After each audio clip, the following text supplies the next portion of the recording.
পুষ্টিতে ভরপুর নয়া আলু টমেটো আর তাজা তাজা মাছ দিয়া যেই মজা করে রেসিপি বানাইছি আপনারা পয়লার থেকে শেষ পর্যন্ত দেখবা আমার রেসিপিটা।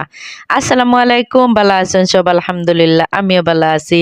আর যে মজা করি নয়া আলু টমেটো কাঁচামরিচ তারপরে তাজা মাছ দিয়ে রান্ধিছি, তো আপনার লগে এই ভিডিওটা আমি শেয়ার করবো।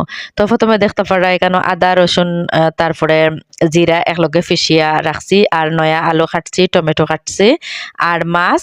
আর আজকে কাটা পেঁয়াজ দিয়ে রান্ধিমো। প্রত্যেকদিন ফিসা পেঁয়াজ দিয়ে রান্ধি, আজকে কাটা পেঁয়াজ দিয়ে রান্ধিমো। কাটা পেঁয়াজও আমার ইলাখান জুল রান্ধিতে কিন্তু খুব মজা লাগে, পাতলা পাতলা যদি শিরা হয়।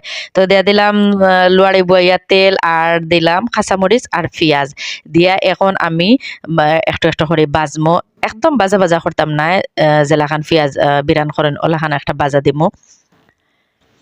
তারপরে দিয়ে দিলাম লবণ, আর লবণ দিলাইলে পেঁয়াজ সবকিছু তাড়াতাড়ি করে সিদ্ধ হয়ে যায় গা। আর মশলাটা কিন্তু বাজা বাজা হয় লবণ দিলে, আমার কাছে কিন্তু খুবই ভালো লাগে। তারপরে দিয়ে দিলাম ওই যে আদা রসুন ফিসা, আর এখন আমি একে একে সবকিছু গুঁড়া মশলাগুলা দিমু।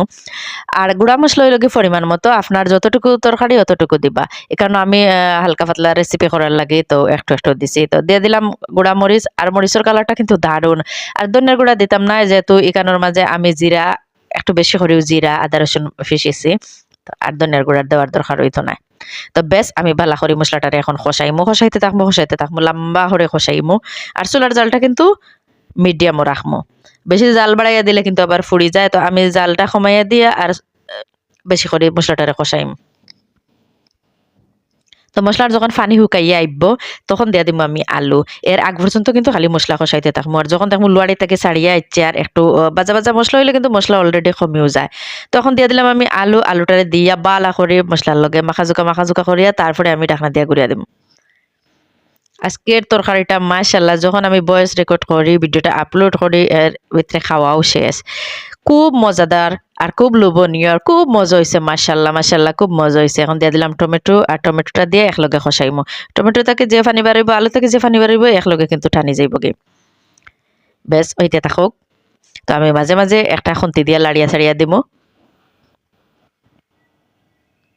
আপনারা যে যেখান থেকে আমার ভিডিওগুলো দেখুন লাইক কমেন্ট আর পারলে একটা শেয়ার দিয়ে দিবা, আর আমার পেজটার একটু ফলো করবা।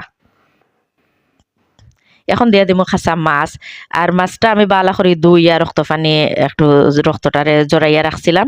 আর খাসা মাছ দিয়া ইলাখান পুষ্টিগুণে ভরপুর রেসিপি বানাইলে কিন্তু দারুণ লাগে খাইতে। আপনারা খাইয়া একদিন অবশ্য কমেন্ট বক্সে কমেন্ট করবা, আর যারা খাইছেন অলরেডি খাইছেন, যারা খাইছেন না খাইয়া দেখবা, খুব মজা আর খুবই লোভনীয় এই রেসিপিগুলা। আমি যথাযথ বাজারের মাছ তাজা মাছ হইলে আমি খাসা রান্ধিবার চেষ্টা করি, কারণ খাসা মাছের গ্রানও আলাদা। সবসময় আমি খাসা মাছ দিয়া বুনা টোনা করতে বেশি বালা পাই, তো আমি এটা করার চেষ্টা করি। আপনারাও দেখবা এলাকান করিয়া, বাজার থেকে কিন্তু ফ্রেশ এলাকান মাছ রান্ধিয়া খাসা মাছ রান্ধা কিন্তু খুব মজা লাগে। বেশ আপনারা লগে মারতে মারতে কিন্তু আমার আবার তরকারিটার খসাই আসছিল, আমি দিয়ে দিছিলাম পানি।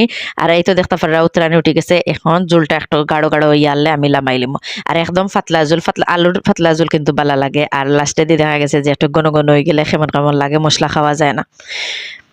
বেশ আমার তরকারিটা রেডি। তো যে যেখান থেকে আমার ভিডিওটা দেখুন লাইক কমেন্ট শেয়ার করে দিবা, আর কিলান হয়েছে রেসিপিগুলা কমেন্ট বক্সও কমেন্ট করবা, আর পারলে আমার পেজটার একটু ফলো দিবা। আজ এই পর্যন্ত সব ভালো থাকুকা, সুস্থ থাকুকা, কত হইব পরবর্তী কোনো ভিডিওত। আল্লাহ হাফিজ।